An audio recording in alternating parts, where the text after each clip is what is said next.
gorgeous out. Let's pop some ducks. This is the Upduck Podcast, a blend of upland and waterfowl hunting. Tune in as your hosts, Tyler Beaton, Jeff Ludicky, Matt Jeske, chat about training dogs and share their bird hunting stories, tactics, and strategies.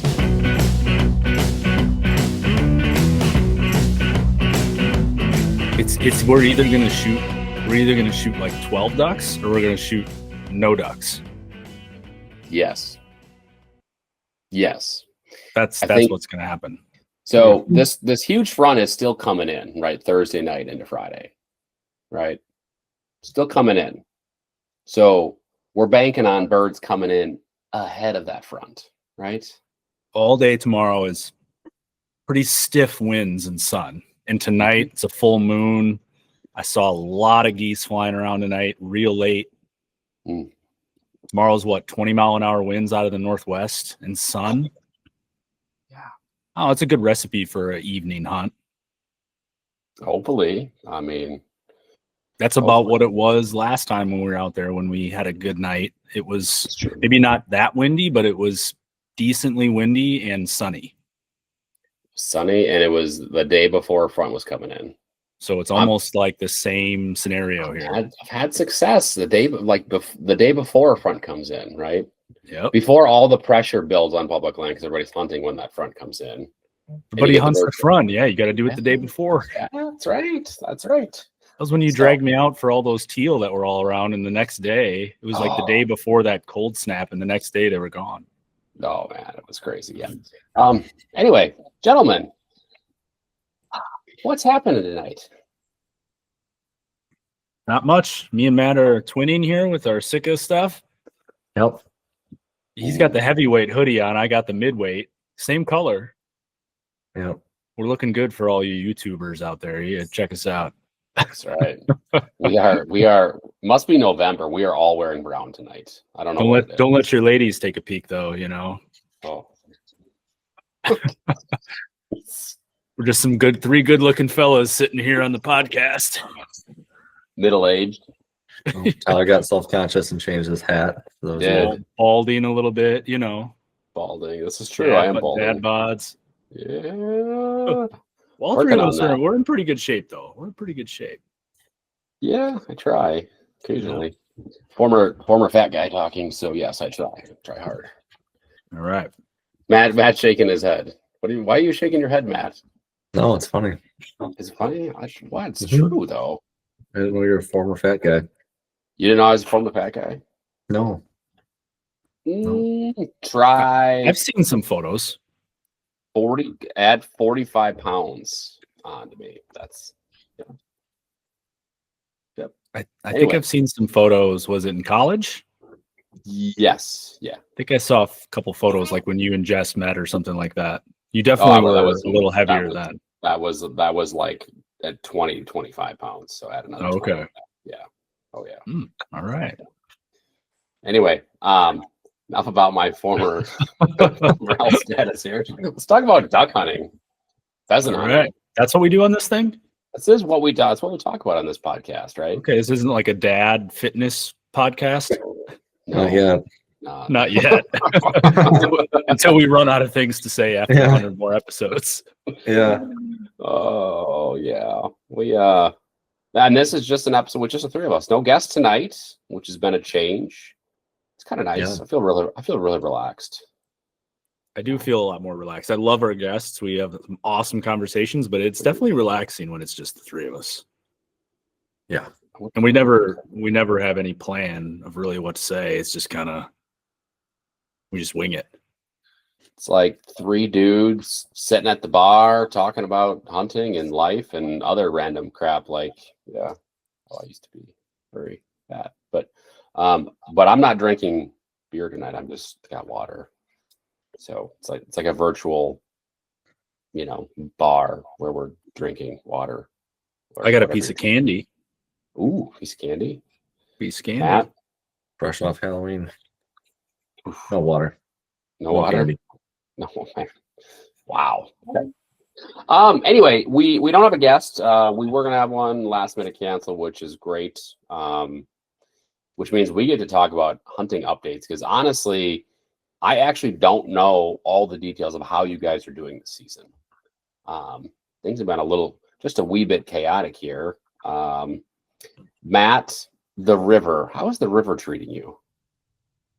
I haven't been on the river in officially almost 2 weeks on my boat. And I think I've only walked out to one spot, and it was a half-assed attempt once in the last week and a half, but that's because I hit it kind of hard 2 weeks ago, and then last week was Green Bay. So I had a super good week 2 full weeks ago, I think.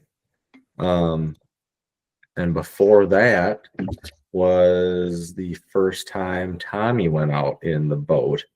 Was that earlier in October? I don't think we really talked about it, but early in October, my dad came out and we wanted to take him on a weekday hunt in the boat. So got the whole thing, early wake up call. I think 4:30 we had to be out the door to make it there in time. Yeah. So and how old is Tommy now? He'll be 4 in December. 4 in December. So you took your 3-year-old, got him up at 4:30 in the morning. Yep. No, I think we had to be out the door at 4:30 or 4:45. I can't remember, but it was early. And he at that age, he probably don't know he doesn't know what's going on. He just no, he did not. He doesn't know what time it is. No, he had no idea. But then when he was up for the entire drive. That's 45 minutes there. He was chatting away in the back, and he was ready to go. We got there. I got the boat launched, got him out, got his waders on, which was a whole other thing, trying to do that in the back of the tailgate. Got him in the boat, and then he was like ecstatic for a morning boat ride. So lights are all on, got the doors down. I mean, cruising on the river with a little bit of fog. He thought that was awesome. And then I set up everything. It was one of those, man, it was like, wow, there's only 10 minutes to go by the time, my dad was watching him and I'm getting everything set up.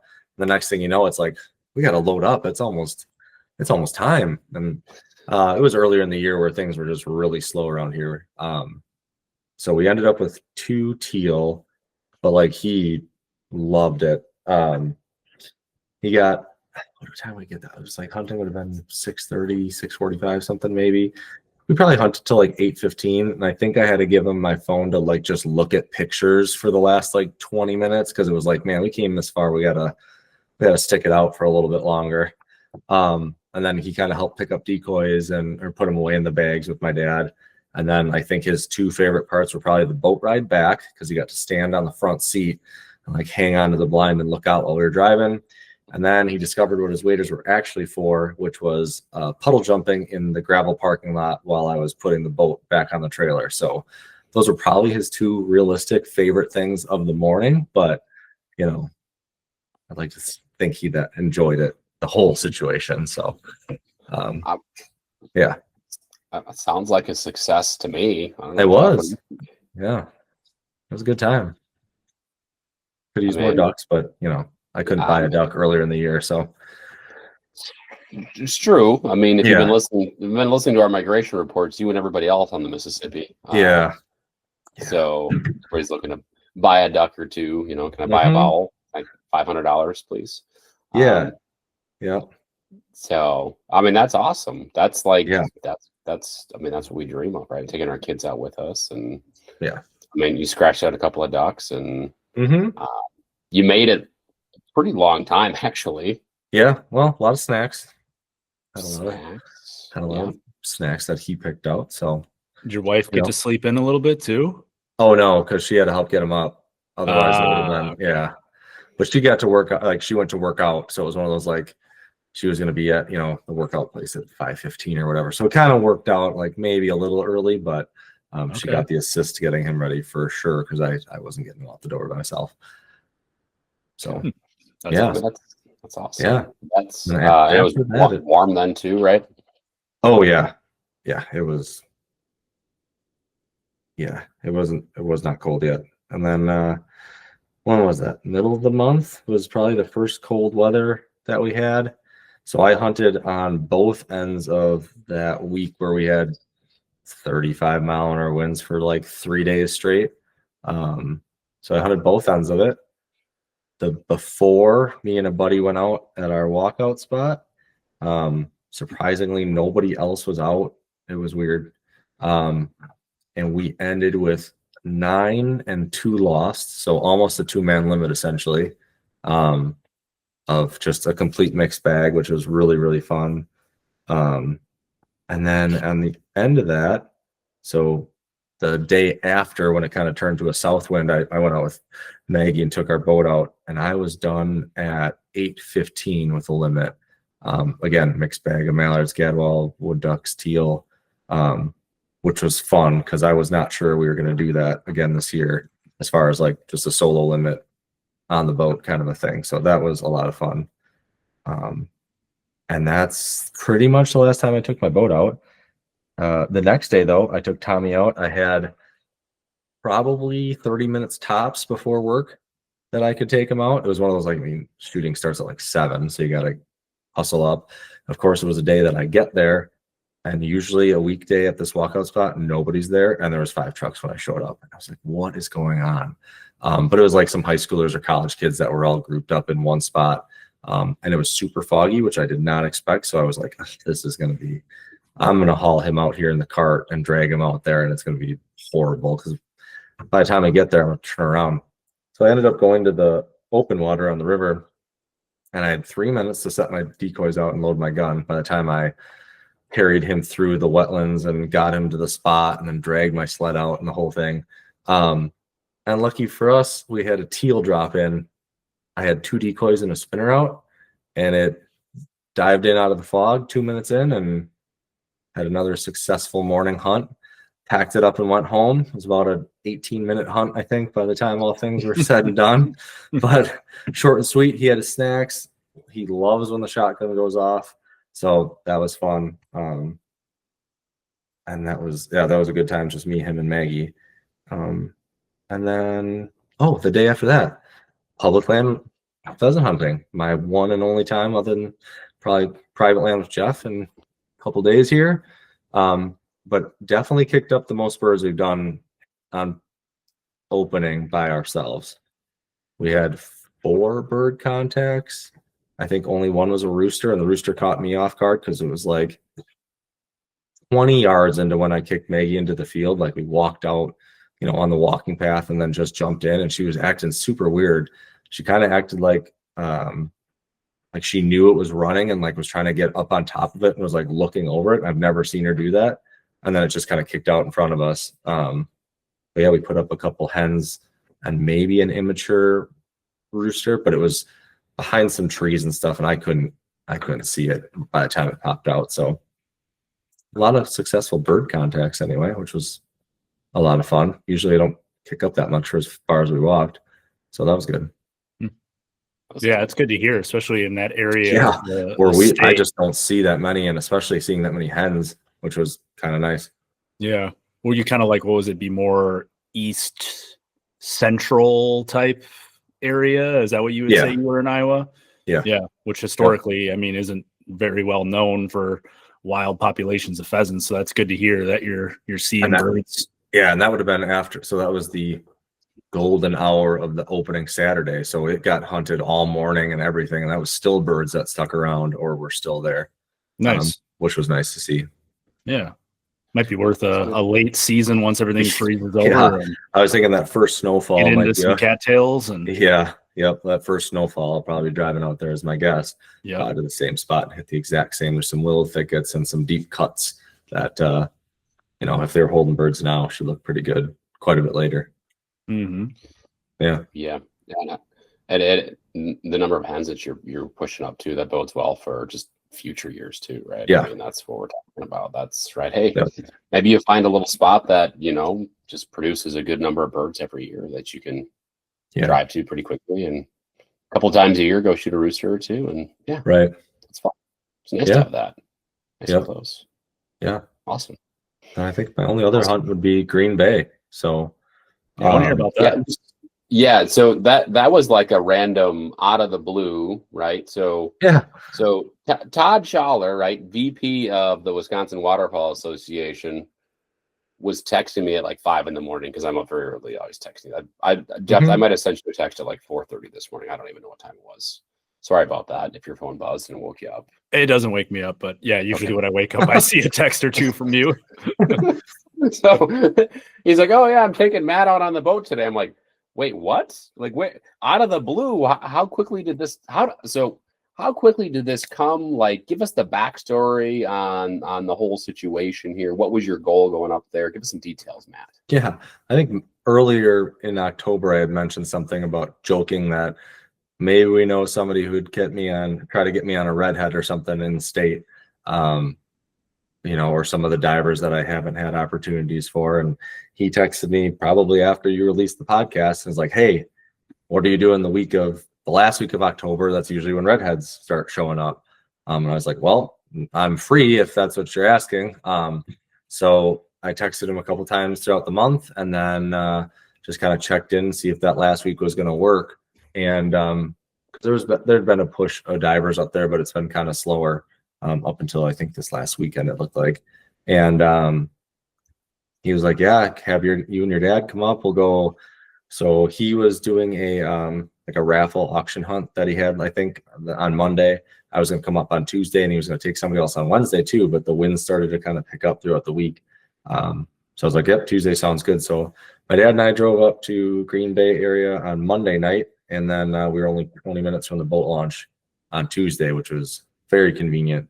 And yeah, Todd extended the offer and we took him up on it. So I think we were at the boat launch at like 6:45 or something like that.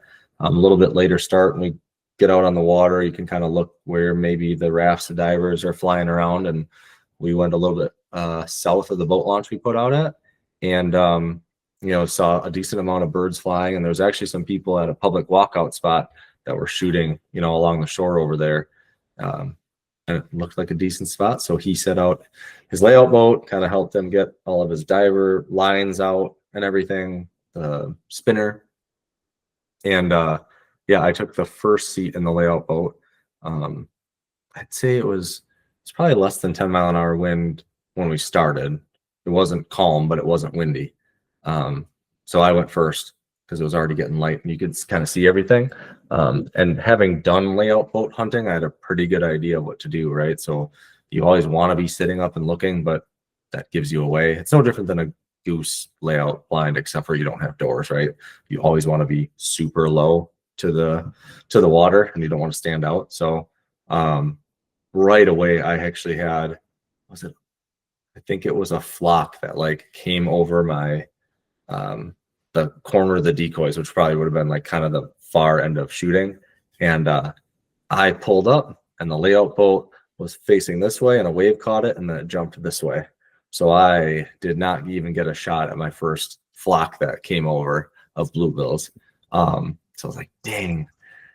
And then I was really kind of looking forward to doing I wanted to shoot drakes, but I was getting itchy after like having a couple buzz me and not really seeing them, because you can't see unless you're looking up and over your shoulders. You don't really see what's happening behind you, which would have been facing east because that's the wind direction. So kind of lit up from the sun. You can see stuff flying along the shoreline. It was really hard to see. So I was getting buzzed on the corners and I couldn't really see them coming. So the first hen that absolutely dove into the decoys, I shot and got my first bluebill of the day, because you can have two still, or now, this part of the season. And then I think after that we switched, maybe. Can't remember when me and my dad switched, but let my dad go on the boat. He had a similar opportunity where one landed on the outside. He pulled his trigger and the boat jumped. So that was kind of a missed opportunity there, but can't do anything about your layout boat rocking back and forth in Green Bay. And then I don't remember when we switched or whatever, but I did have an opportunity. I shot a huge common merganser that skirted. There's a pair of them that skirted my right side. And as they were coming up in Todd's tender boat, I'm radioing that it's right here. It's stone dead. Don't have to worry about it. As they're coming up behind me, a flock of bluebills came into the decoys and I dropped the drake. So I was like, well, I'm done with bluebills. Maybe that's when we switched, but I let my dad have another opportunity in the layout boat because I had my two and we were barely seeing anything else. So it was going to be pretty tricky watching all these birds land. So my dad ended up with a hen bluebill as well. So we almost had a 2-man limit of bluebills, but that was kind of all that was flying around was bluebills. So it makes it kind of hard when, a lot of birds are coming into your decoys and you've already got your 2. So when I had my last round in the boat, I had bluebills landing in the decoys, like within 30 yards. And there's nothing you can do but watch and hope something flies. I think we saw maybe a couple of buffleheads fly in between me and the shore, which, they weren't interested. And then me and Todd saw a flock of longtails or old squaws, skirt the outside of my dad, and then they flew up the coast. That was all we saw. So just a lot of bluebills. And talking to Todd after that, that was kind of the feel he was getting for the following week too. And talking to a guide up there, there's just a lot of bluebills at the time. So it was a super fun hunt. I like hunting out of the layout boat every once in a while. It's just something so different. The birds you're seeing, the environment, just everything is so different being on the big open water. It was a ton of fun. I like it a lot, actually. I would awesome. love to shoot more divers.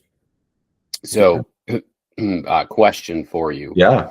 Right. So you're right in these layout boats. Is it common for things to happen where situations to occur where you are sitting up and your boat is jumping? Does that happen? Every time I've been in a layout boat, it's been like that. There's only been one time and it was super calm with a guide a couple of years ago, but calm is bad because the birds aren't flying. Like diver, you need quite a bit of wind for them to work your decoys. And it all has to do with like the length of rope somebody's using, because you have an anchor in the front and I think an anchor in both sides. So the boat is just moving with 2 anchors, and the windier it is, the more action you're getting with your boat moving back and forth. So you're, and even on like Lake Michigan, you have a lot more rolling. You actually have to time when you're pulling up because the birds are coming in between the waves and you have to like aim in between. It's definitely not something you're used to. Well, that sounds like a recipe for me to waste a few more shells. I was going to say the same thing. Thank you. Oh, man. Yeah. It's water swatting a lot harder too, doesn't it? It does, because you can't even see them, right? Like you want to make sure they're dead because they dive really well, like if they're cripples. So even before the tender boat comes up, like you're trying to shoot them on the water. I mean, Todd told me right away and that's kind of been the rule anytime I've been out there, is everybody tells you like just keep shooting. Like decoys are either foam filled or they're repairable, right? Like just keep shooting because it's going to be impossible to get a cripple, once it's too late. So interesting. Yeah. Mm-hmm. So is it typical normally that you just have one guy in the layout boat? Like I've seen layout boats that have 2 guys, or you could have maybe a couple layout boats out at the same time, but it sounds like you guys were just one person at a time. Yeah. So when I've been out with a guide, he runs a 20-something foot boat with like a 300 horsepower Mercury. So that boat with a center console steering can have 2 layout boats because they rest on the inside because the boat is just massive, the tender boat. Todd runs an 18-foot, pretty deep V. I don't remember what brand boat it is, with a 75 horsepower boat or motor. So you don't have room to have 2 layout boats. So his setup is all the decoys are on the ground. Layout boat is strapped across the front. That's it. So when I've been with a guide, we've run 2 layout boats just for ease of like getting more hunters out, because I've always been with a group of 3, I think. So you can kind of rotate your and get in and out. And then one time we actually did it where like we weren't near each other. We had basically 2 separate spreads because the guide wasn't sure with no wind how it was going to go. So he put us in one spot and then one like half a mile away, let's say, to try to get 2 different areas hit. But with a much smaller, personal setup of Todd's, it's just one layout boat. Nice. Yeah. Yeah. It sounds like such a unique experience, right? Like something that, I've never done. I don't know if I will, just because I tend to get motion sickness and some rollers and stuff probably wouldn't suit me very well. Yeah. Unless I drugged myself up pretty good, but it'd be a fun experience for sure. And that sounds pretty cool. Yep. Definitely does. Yeah. I'm going to see if I can, I don't know if I'm going to make it happen this year. Yeah. But Todd did text me, I think last week. I don't know what day of the week it is. There's way too much going on right now. personal life wise, and it's hunting season and everything else. And he was like, "Oh, hey, just so you know, like I'll make sure that you don't have to worry about your fear of water. We'll take care of that if you do come up and hunt." Okay, all right, appreciate that. Thank you. Because you were hunting in how deep of water? About 2 feet. Yeah, which was definitely different from what I'm used to too. I think the most shallow we'd ever been in was probably like 8 to 10 on the bay, and Lake Michigan it was like 65 or 80 or something the first time we went out. So 2 feet was different. Todd actually told me one time, or multiple times when it's been a lot more calm and not the wind that we had. I mean, he's put his spread out in waders because it's easier than, maneuvering a boat and setting all these lines out. You just walk around with the waders because it's a harder bottom and you can set your spread super easy. Interesting. There's definitely got to be more of a level of comfort there for you, Tyler, knowing that if you fall out of this thing, you literally can just stand up. Yeah, exactly.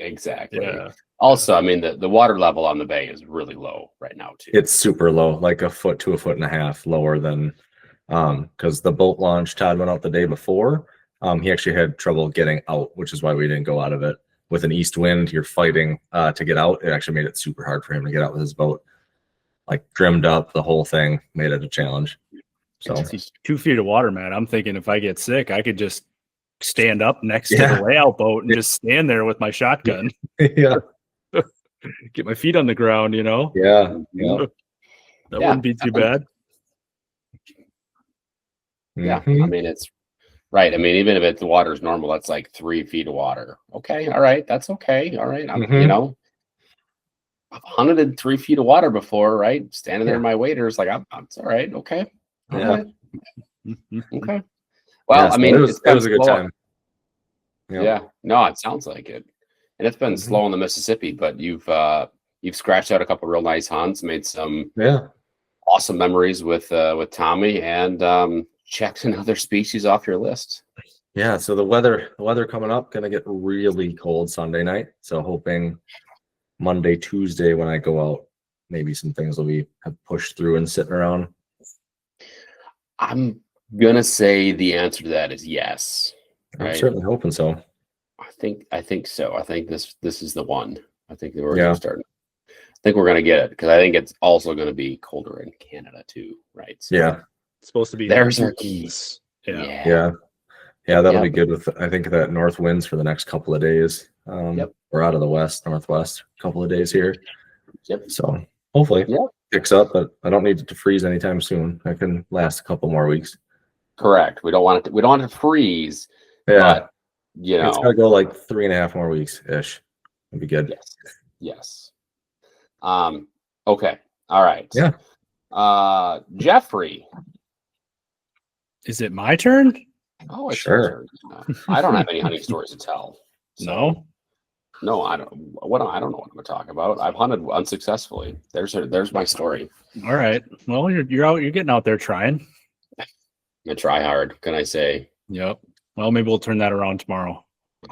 Fingers and toes crossed. Fingers and toes crossed. No, what have I been doing? I don't even really remember here. You did just take a trip out and were chasing roosters all over Minnesota. Yeah, I'm trying to think of what I did before that, though. Oh, I did go out. I did a solo hunt one morning a couple weeks ago, and I shot like the weirdest mix bag probably ever, where I shot my first pintail. I shot a pintail, a wood duck, and a pheasant in the same morning. So that was kind of a weird combo. And that was a good time. I enjoyed that, but other than that, the big thing was my Minnesota trip. So I just got back from Minnesota. We go there once a year to southwestern Minnesota. This would be the third year that we've done this family trip. My wife and kids go and they see some friends of theirs, and I go out and run the dog.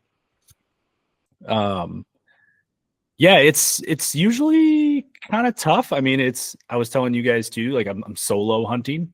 It's just me and the dog. Last year we did meet up with a couple guys for one day, but everything other than that has just been me on public land. So I definitely see birds. I scratch out a couple here and there. But it's tough. It making sure you're in that exact right spot in that exact moment and making the shot. There's a lot when you're the only one there. And making sure they're dead, right? Making sure they're dead. So that one. So yeah, that was I'm trying to think of what day that was. So the first day I went out on Friday. Friday was super slow in the morning. You could tell the birds just did not want to fly. It was pretty windy and kind of rainy and just kind of crummy out. Birds didn't want to get up. They were running all over the place. So we ended up getting one rooster, and then I missed another one. I actually missed him twice, 2 different occasions. The first one was like a complete, okay, this happened to me twice. The first one was a complete miss, and I was pissed off. And then he landed. Somehow we jumped him again. He held tight again, which is pretty rare for a wild rooster. And I was wearing my leather gloves because I had gotten my regular gloves that I wear, which I like to wear, like fleece gloves with grips on them. I had gotten those wet.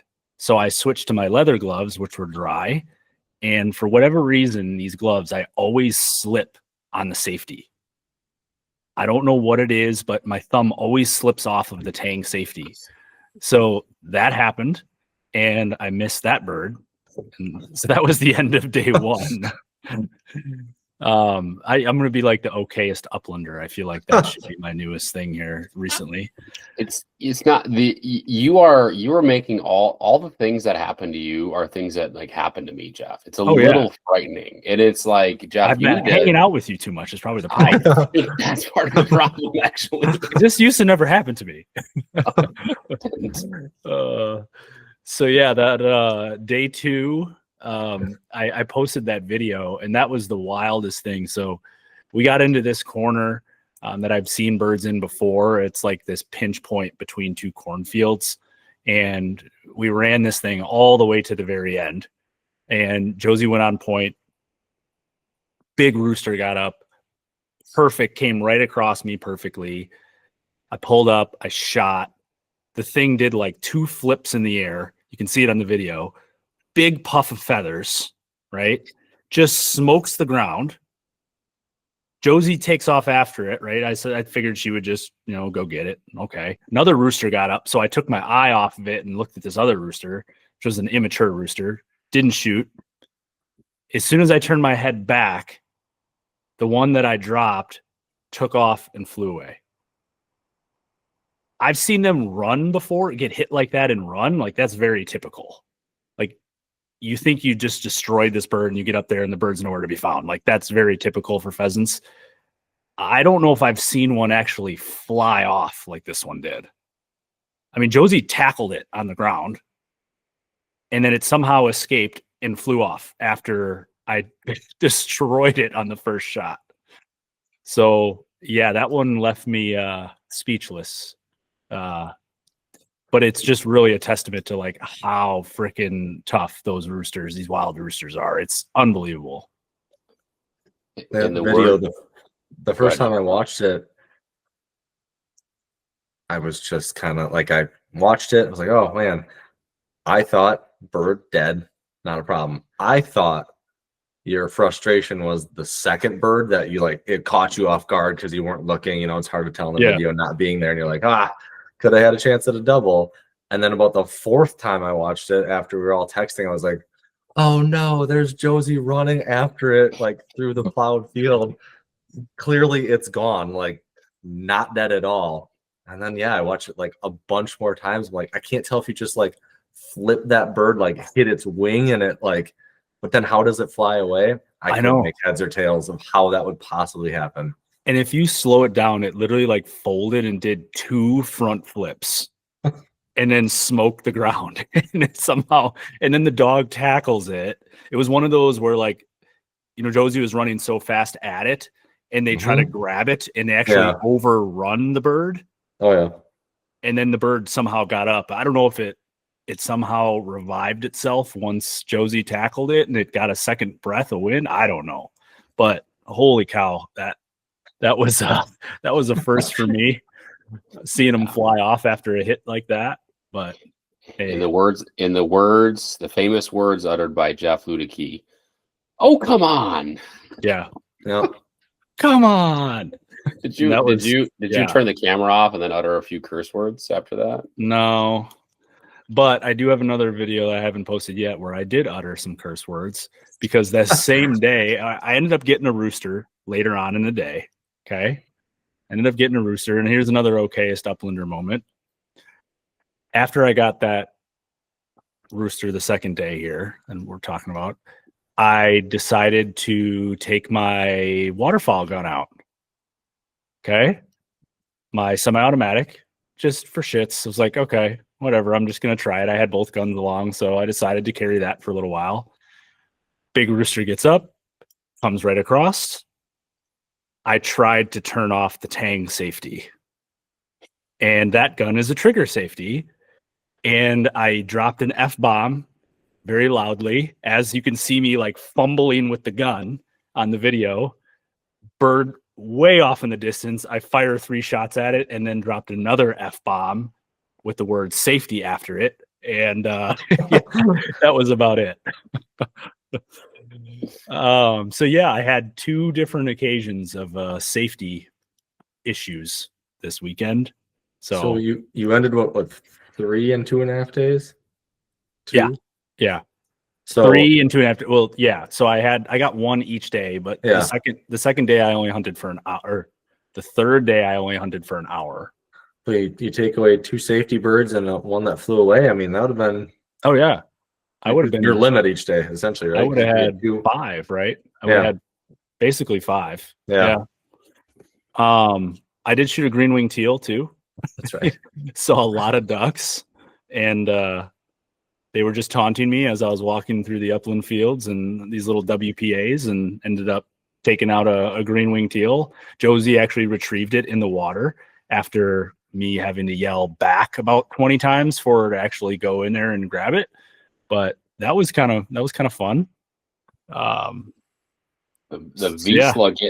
How much did she hate? Yeah. She wasn't too thrilled about it. No. In late October, I bet that water wasn't warm either. Yeah, she wasn't too thrilled, to say the least.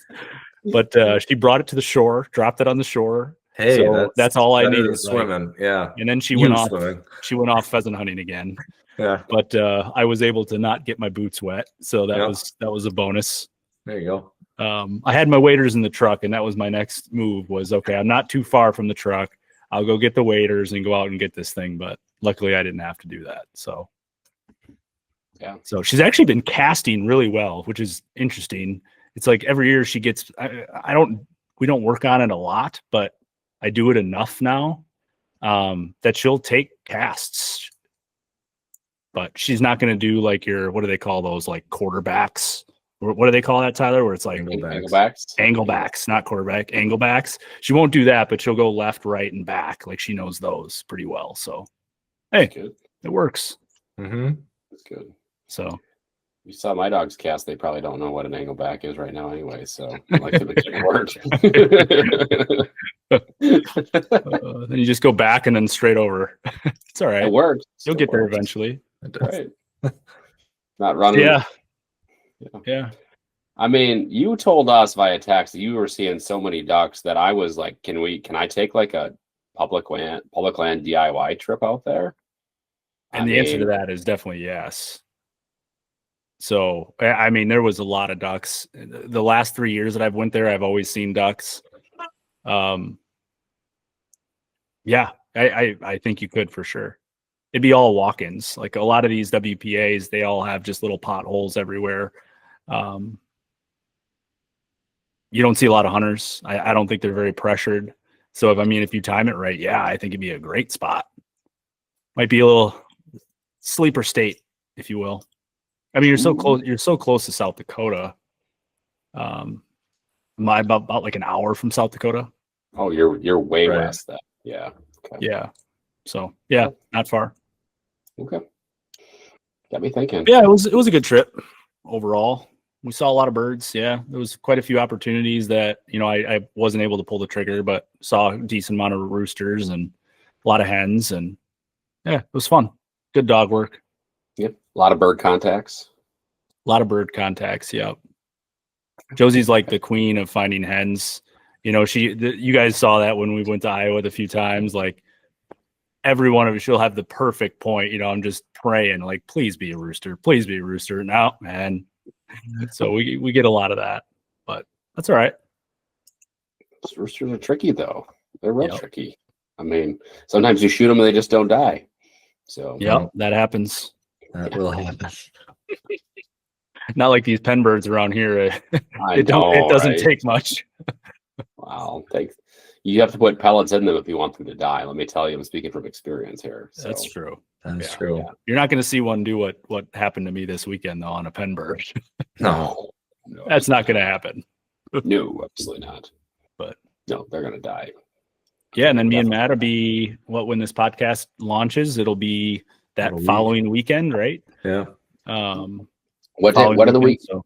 What dates? A week from today, or a week and a half from now, we'll be out. Week and a half from now. No, this could come out this week. Yeah, we're launching this week. So not this coming weekend, but the following weekend we'll be out. Yeah, we know. Central Iowa. Yeah, we no longer do those delays week times now. Yeah. We just go turn it around. Let's go. Giddy up. So get this. So there's one weird thing that I forgot to tell you guys that I saw. I want to get your guys' like thoughts on this. And maybe I'm overthinking it, but I've never seen this before. Maybe some of our listeners have seen this before. I thought it was very, very odd, and I was kind of like uncomfortable about it. So I pull into this public spot where you have to like drive down this real long road. So it's not actually a road. It's just more or less just like an easement to get to the little parking lot on this big WMA. And I pull in, and there was some guys out there hunting. I could see him way, way out there hunting, pheasant hunting. So I pull in, and this guy had purposely backed up his truck so it was facing the entrance to this little driveway. And he had a cellular trail cam set up on his windshield facing where people drive in. And the antenna was up, and it was like wedged in between his windshield and his dash. So it's not like he was driving around with that on. Was he blocking the entrance, or was it just he wasn't blocking the entrance? Way? It was just pointing that way. Like he wanted to know and Sounds get a like notification a guy on his phone. Stolen out of his truck before. That's the only thing I can think of. Either that, or there was maybe some illegal activities going on that, you know, maybe if a warden would pull in, he'd get a notification. They could ditch some birds. Like that could be too. Like, yeah, I don't know. Say you're out there popping hens, and you see the warden pop up on your cell cam. True. You ditch the hen somewhere in the woods. Like I'm just, it was kind of a weird thing. That is kind of odd. Definitely have never seen anything like that. That's never seen that before. I don't know how I feel about it. I really want to believe that the good, which is, you know what Matt said, right? He's had some stuff stolen, right? We just had someone tell me on the phone today that their shotgun was stolen out of their truck. So, okay. All right. Mm-hmm. Yes. Yeah. Let's hope that's the scenario, right? Right. I really want to believe that. But you'd think like if it was your warden, worst case type of thing, like wardens aren't dumb either, right? Like, yeah, like how would they respond to something like that? Yeah. I don't know. So just a very odd thing. I almost wanted to get out and take a picture of the cell cam. So he got a picture of me taking a picture of him. But it was just the oddest. I've never seen that before.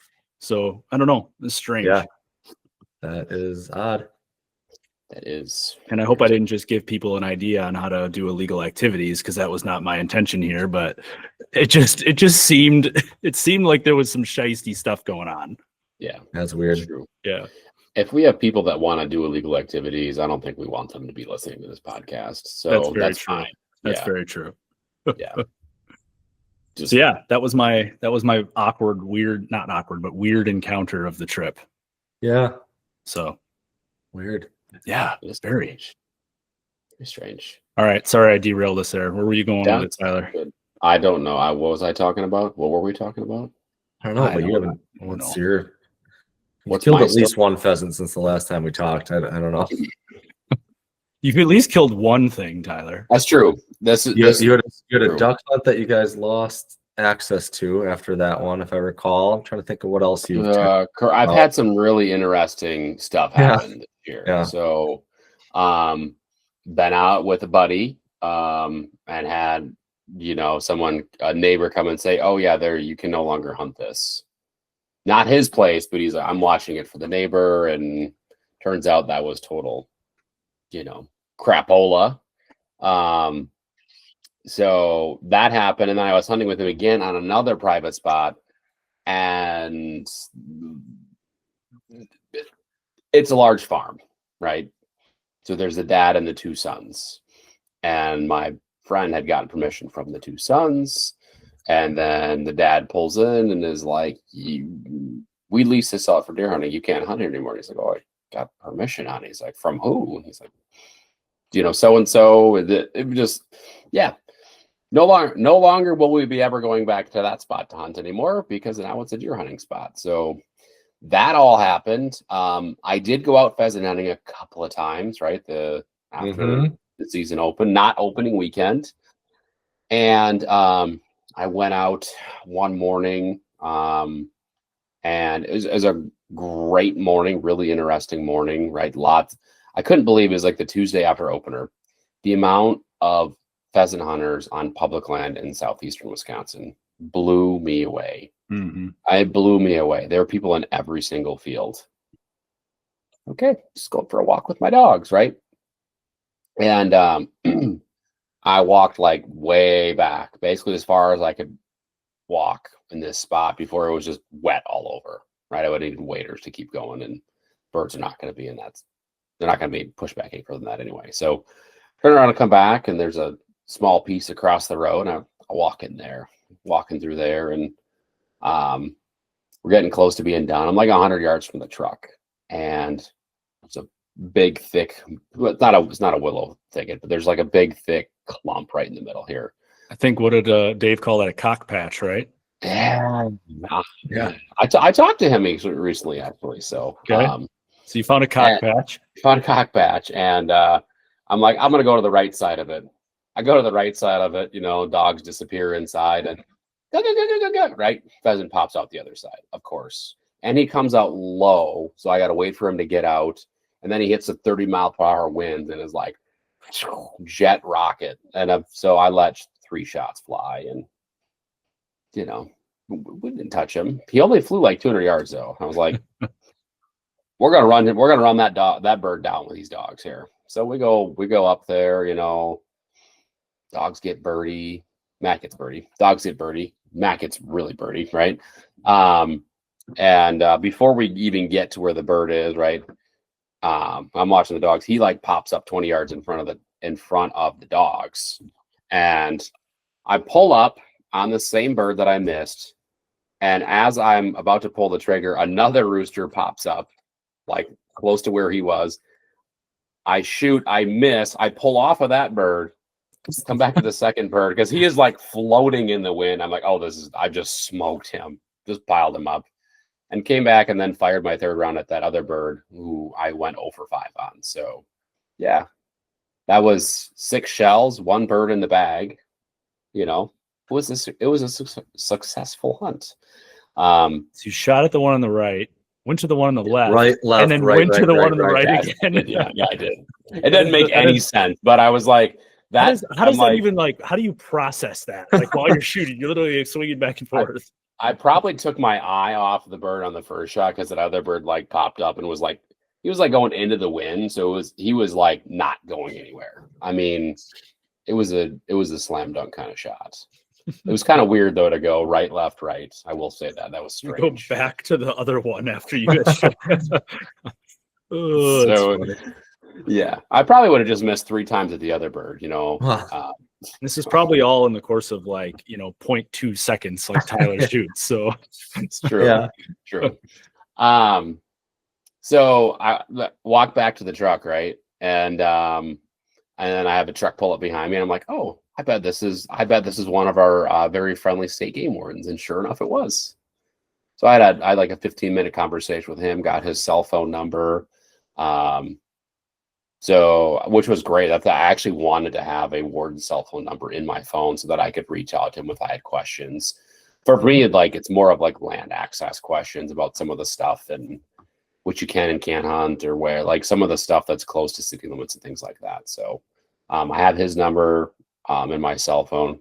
That was awesome.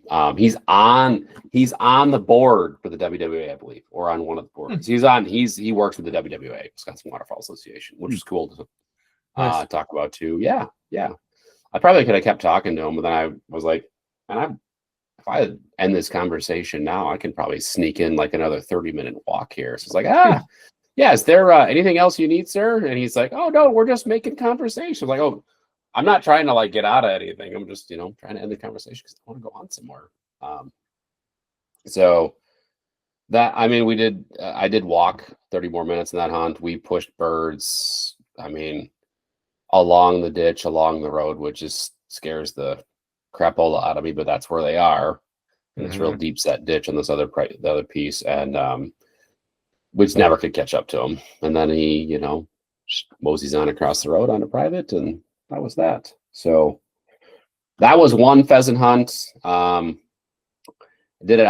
snuck in another quick one. And at the end of it, we're pushing a bird. And again, we push this bird back to like the tracks in the grass where the chicken trailer was that had dropped birds the day or two before. And this bird worked all the way back in there, and we're like 10 feet from the road, and this bird pops up, and flies straight across the road like 30 yards. Well, I was dumb, Then I got to cross the road. There's traffic. It's a very stressful situation here, managing two dogs across that, and you get across and okay, this bird is like not very far in. Let's get in there and pop it up and shoot it. And it was just a dumb hen. And dogs go in, they pop it up, and it is a crossing shot from left to right. And I just whiffed. It was an embarrassment. So I need to pull that video and post it and just be like, you know what? Time to eat a slice of humble pie. I was talking earlier in the year about how I was feeling good, right? New gun better. You. Yep. No. We'll be the page that just posts all of these misses. It's like for anybody feeling down about themselves on some misses, hey, we got you. It's embarrassing. It's embarrassing. It's not embarrassing. I'm actually just getting really frustrated with myself, right? Yeah. I get pissed. If I'm by myself and I miss, I get pissed. Yeah. And it's like, I'm excited to go duck hunting, and then I'm a little bit apprehensive about missing again and how I'm going to feel, because you only get so many opportunities, and I want to capitalize on those opportunities. That's why you go with a couple people. So if you miss, the pressure's not all on you. But I actually want to kill ducks though too. Yeah, that is a nice feeling. It feels good to like the bird you pull up on, that bird drops. It's like, oh yeah, okay. Just go watch watch that video from our wood duck hunt on the opener. That'll make you feel good. It's true. That is true. We're gonna put that on YouTube too, where all the folks can see that chaos. That was straight chaos. About 7 minutes of chaos. Legit chaos. So yeah, that happened, and then the weather's been just so stagnant around here. It's been the same, and I'm just like, I just don't want to go through the pain of public land hunting, like just walking 1.5 to 2 miles out, like with it just, it's a lot of work when I'm feeling like the birds are really still, which they are, and if I'm in town here, right, I can see when birds are stacking up in these little ponds when there's new birds. Nope, it's the same 12 mallards in this pond and the same 10 mallards in this pond. It's like, yeah, we're not adding to the bird count in these little ponds. It's the same birds. Like, yeah, it'll be the same birds out there. There could be 1,000 of them out there, but 5 minutes before shooting light, they're gonna go and just sail on out of there. So yeah. I just I haven't duck hunted in a couple of weeks, and it feels strange, I will say. Well, tomorrow night might be the night. Could be. I did try to punch my bow buck tag a couple of times. Very unsuccessfully, I might add. So See anything? yeah. No. I saw him on my camera after he left. it's true. It's true. I'm not kidding either. No, I know it's true. Yeah, that is true. I saw a hammer cross the road in front of me on the way out to hunt. Private land of my in-laws, not public land this time. But yeah, I mean, he was like 50 yards in front of me. I'm like, wow, that is a huge deer. Oh my gosh. Looked like a mule deer bounding across the road. Holy cow. So yeah, this is like the prime week to hunt across the state. This will be like, whether it's deer, duck, like this is the prime week to hunt across the state of Wisconsin. So it's like, I want to maximize all my opportunities. And of course, this weekend is jam packed with family activities and stuff too. And it's like, oh, it's killing me. It's killing me. So, yeah. Sweet. Well, at least we're getting out, getting some opportunities, scratching out a couple birds. Yeah. I need to shoot a limit though. I need a limit hunt. That's what I need. Seems like a lofty goal, but I hope it works out. I know. That's like, good luck with that. Shoot a limit of wood ducks. Yeah, a limit of something. Yeah, exactly. Shot my limit of bluebills last week, right? Yeah. Give me any limit, right? You know what? Just give me. I'll take take 3 geese. Limit of geese. Boom. Done. The king of shooting half man limits. Oh, Somebody's got it. Shot a half man today. Mm-hmm. Still get a kick out of that. We were 4 shy of a 5 man. Well, now I got to do the damn math. Just tell me how many ducks you shot. Right. All right. Well, yeah. So it's been a quiet couple of weeks here. I'm hoping like the next time we do an updates episode here, hunting and season updates episode, which will be in a few weeks, like December, we should hopefully have some good stories to tell. I think we will. Yeah. So, me and Matt should hopefully, fingers crossed, like anything like last year, we should do pretty well on the pheasants here this next weekend. Mm-hmm. Yeah, I think so. Hopefully we stack them up. Yeah, make it happen. Make it happen. Make it happen. Sweet. Well, what do you want to go through some of these questions real quick? We only had a few. Let's roll through the questions we have, and we'll get everybody on their merry way, and we'll be back next week. We got a guest next week, right? Yes, we do. So, all right. This question is for both of you, but I'm gonna start with Matt. Okay. What's the best decoys to buy? Whatever ones you can afford. Great answer. Trick question. Great answer. That is a good answer. Mm-hmm. Perfect answer. Whatever you can afford. What if money wasn't an option? Or what if money wasn't a problem? Oh, the most realistic ones you can find. DSDs? Yeah. A whole flock of them. Probably. Yeah. Those things are insane. I looked them up the other day. What was it, like 6 of them was like $250 or something like that? It was crazy. Mm-hmm. They have a new one. There's a new version that just came out, and I carving or something on their email, and I was floored by how much those were. I mean, yeah, I knew they were going to be skip expensive. those pages in the books when you get your Cabela's magazine. Yeah, you just flip through those pages. I knew they were going to be expensive, but I didn't realize they were that. Yeah. Oh, my goodness. Yeah. I'm not be doing any water swatting if I'm running those decoys out of the spread. No, you got to shoot them in the air. Oh my God. Nobody's allowed to shoot a duck on the water. Yeah. Even if it's swimming away, you do not shoot a duck on the water. Yeah. Holy shit. Yeah. Good answer. So next question, the follow-up to that is what decoys do you own now, Matt? And then same question for you, Jeff. I've sold off all of my old greenhead gear ones that I had, and I primarily run Avian X duck decoys when I could get them on sale at Cabela's. My My new wood ducks are green headgear because they were on sale. So that price played a factor there. I wasn't going to spend $150 on 6 wood duck decoys that I'm going to use 3 weeks out of the year or whatever when I put them out. And then my teal, I think, are hardcore or something like that. They work. They teal land in them. I'm not going to spend money on those either, especially when you're a lot of people shooting around those quite often. So, but yeah, all my black ducks, all of my mallards are Avian X, and I will probably continue to run those. They're super nice, super realistic carvings. Paint seems to have held up really well, but I do put them in slotted bags like 90% of the time. So I'll keep using those, I'm thinking. Sounds good. Jeffrey, what are you running for decoys right now? Yeah, duck decoys. I have all Avian X. I think I have a couple green headgear ones, like the snap block ones that the keel actually like pulls off, those are actually, I like those because you can field hunt with them too, which is kind of nice. I've done that plenty of times. I don't even know if they make those anymore with the snap lock keels. Yeah.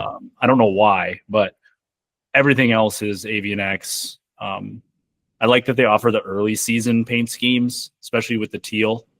And they offer it with the mallards too, because most of my duck hunting is somewhat in the first half of the year. And, here in Wisconsin, you don't see, teal all plumed out, like, the blue wing teal decoys that you would buy. You just don't see that. So it is nice that they offer like the early season stuff. And yeah, I've had success with them. I have their geese too, the floater Avian X geese. Those things are extremely realistic. I really, really like those. But yeah. But yeah, like Matt said, whatever works, man. Or whatever you can afford. I don't think it matters a ton. No. But yeah, Avian X is my choice, my go-to. Okay, good. Great. Good answer, gentlemen. Very good answer. All right, Jeff, we'll start with you on this one. Do all types of ducks taste the same? And what is your favorite recipe? Oh, my favorite recipe. Oh boy.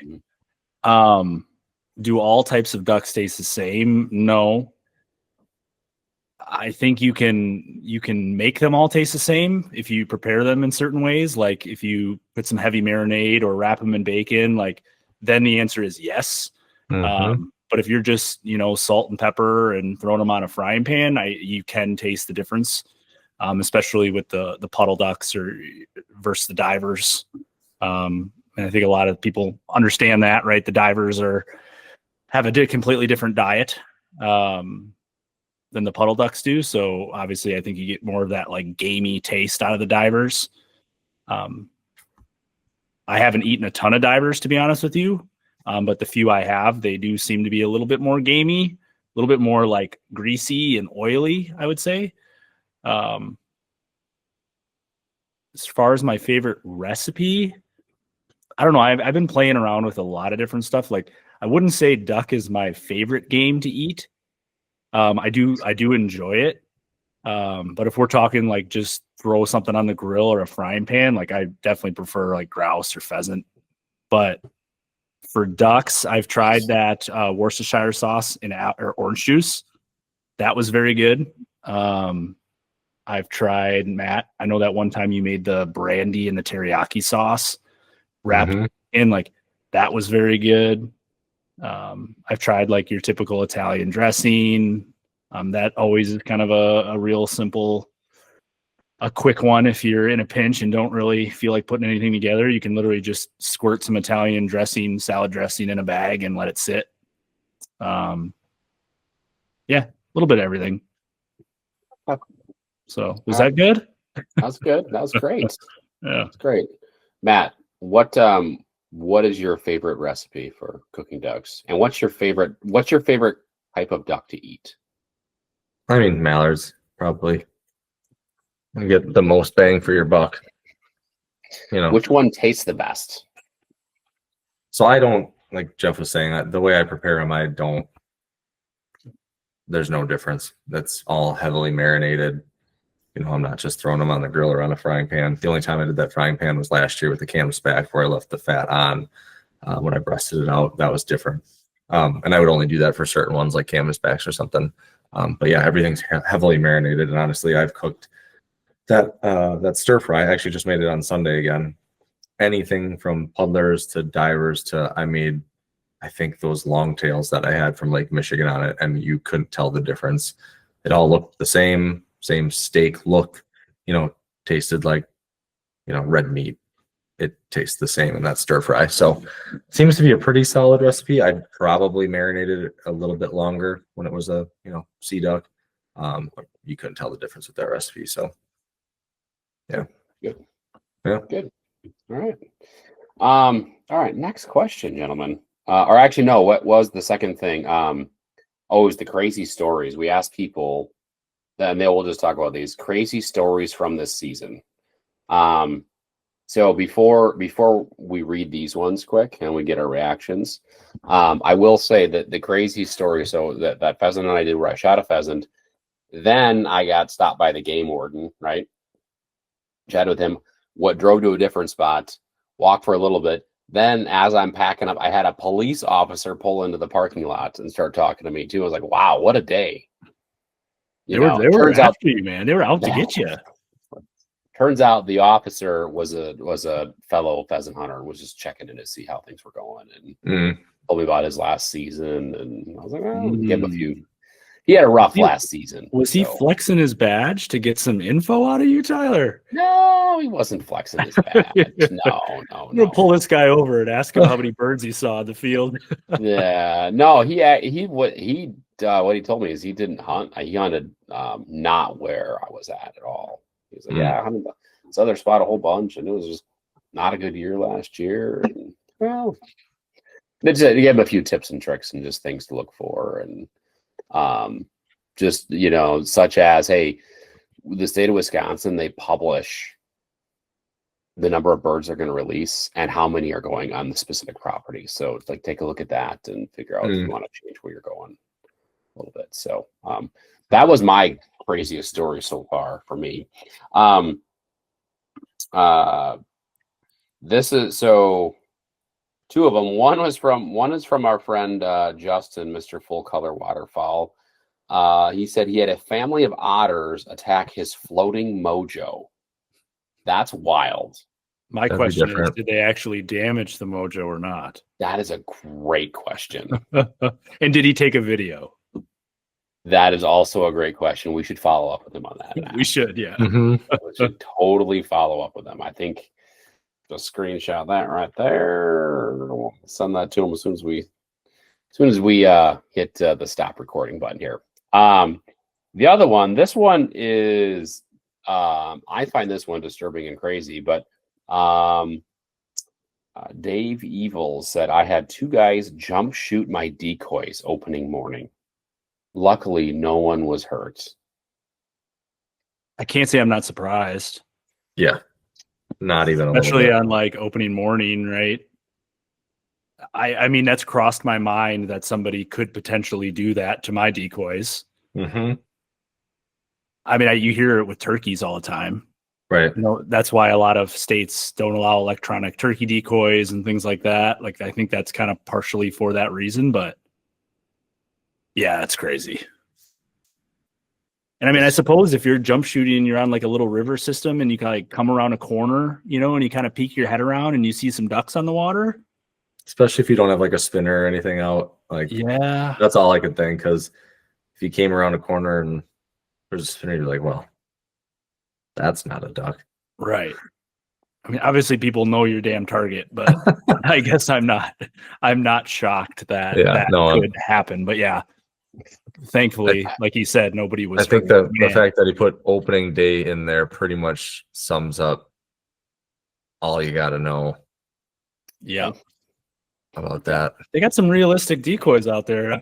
Maybe the guy was running DSDs. He had some DSDs out there. Yes. Now we need to follow up with Dave and find out, hey, so were any of the decoys damaged, or did they miss? What kind of decoys are you running? Because damn, them things must be realistic. Yeah, I gotta look for sales. Yes, exactly. All joking aside, yeah, Dave, we're happy that nobody was hurt. That's crazy. I think so. I think the thing.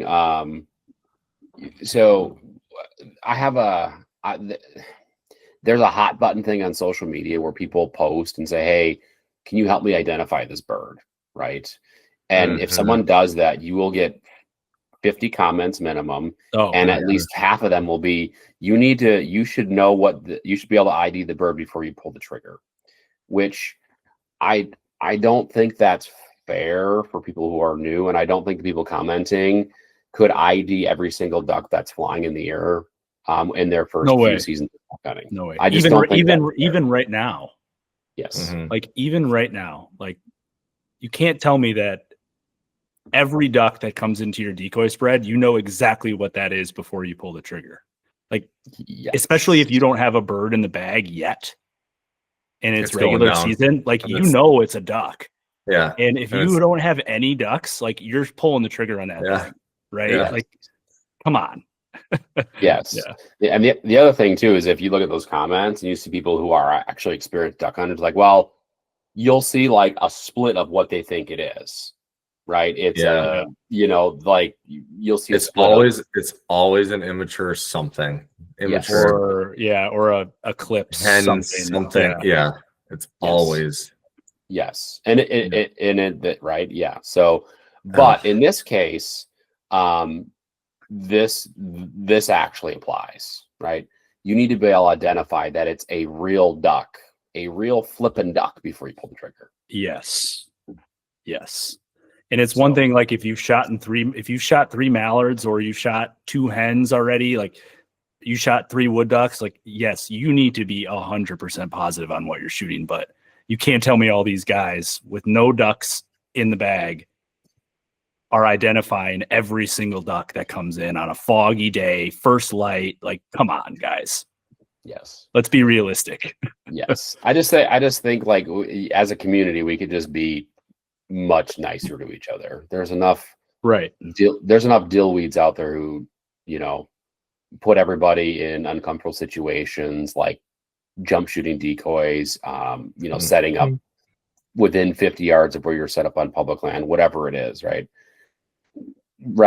I just don't think we have to be mean to each other when someone asks up for a little bit of help. 100%. We don't have to stand on our stand on our glass throne and and they did nothing illegal, right? I like some of the comments that just say it's a duck, it's duck season. Like, the guy most likely that was the only bird he shot. Like, he did nothing illegal. He just wants some help knowing what it is. Correct. Sorry, not to get on my soapbox here and end on the soapbox. No, but there was a nice segue there. Google Lens is very good at that too. If you're ever unsure, you can always pull out the old Google machine and take a picture of it. I was going to say, and we have AI usually tells you what that is. Yeah. Give you an idea. Mm-hmm. We used it preseason scouting wise, Jeff, to identify the particular plant that we saw prevalent, right, on public lands. Yeah. Mm-hmm. And like, let's make sure we know what this is, right? This looks like duck groceries, but let's make sure we properly identify it too. Yep. And it was. And I think we were in between whether it was smartweed or barnyard grass, and it was kind of one of those deals. So correct. It was barnyard grass. Mm-hmm. So, yep. And there was another one we were thinking about too. There was another one, our idea that Google or AI had spit out. And it's like, oh yeah, it could be that too, because it definitely wasn't smartweed. No, sure. So, yeah. Anyway, what did we miss, gentlemen? No, I think Todd asked what to rate our season so far. That one came through on Facebook. I didn't see Facebook. Yeah, it was a sneaky one. Oh. So we asked a scale of 1 to 10. We can just do this real quick. How we're rating our season so far. I'm going to put mine at a 6. If you asked me a month ago, it'd be a lot higher. Yeah, exactly. Exactly. If you asked me after opening morning, it would be like a 9. But Yeah. Asked me 2 weeks ago. been Yeah, slowly like going down, as we progress here. Between a 7 and an 8, only because of the unique experiences so far this year that are different. Yeah, it's good. My year is the year of ebbs and flows. There have been a lot of unique experiences. Most of them, not a lot of them comfortable experiences, but they were certainly unique. But a lot of like really crappy hunts or really good hunts. It's like there's no in between. There's no hunt where it's like, hey, you know what? We've got 3 guys. We'll go scratch out 6 ducks, and it was fun. We got enough ducks, right? We saw birds flying. Wasn't amazing, but it certainly wasn't, a total snooze fest. Where you put up a bagel on the scoreboard. It's either straight up like there's ducks everywhere, or it ain't good, right?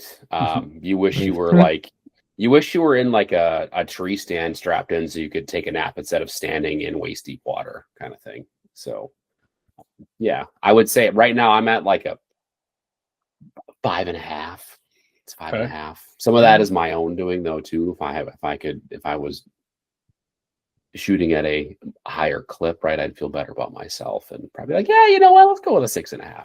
So we're gonna try to finish strong though. We got some room to improve here. Yeah, we do. Mm-hmm. Yeah, we do. Yes, we do. So, yeah. Did I miss any other ones, Jeff? I don't think so. That was the only one I saw come through on the old Facebook. I didn't check our MySpace account though. Nice. Very nice. Some of our listeners might not even know what that is. Oh, that's great. That's great. No, yeah. I didn't check YouTube to see. Actually, YouTube doesn't have private messages, so yeah, maybe it does. I don't know actually. But if you're not following us on YouTube, go check that out. Lots of good stuff over there. It's going to be more. There's going to be more. Yeah, I have my camera's actually functioning now, and I remember all the pieces, and I don't drop it in the river. I think we'll be good. Get some more content up there.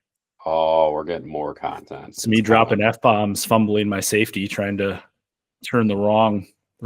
reach for the wrong part of the gun. Oh, we're tomorrow. There's gonna be cameras everywhere. Jeff, we're getting all the angles. We might shoot 2 ducks. We might shoot 2 ducks tomorrow, and we'll have like 4 different angles of those 2 ducks being shot. All right, I love it. Okay, we're bringing the Insta 360 out too, I think. Okay, all right. Oh, let's go. Giddy up. That's it. Then we're going to wrap this podcast up. Thank you so much for tuning in. Go ahead and leave us a review if you would, please. It takes 10 seconds. Other than that, we appreciate you tuning in, making it this far. We'll see you next week with another guest episode. We'll also have another migration report out as well. Check out both of them and shoot straight, be safe, and we'll see you next week. Peace.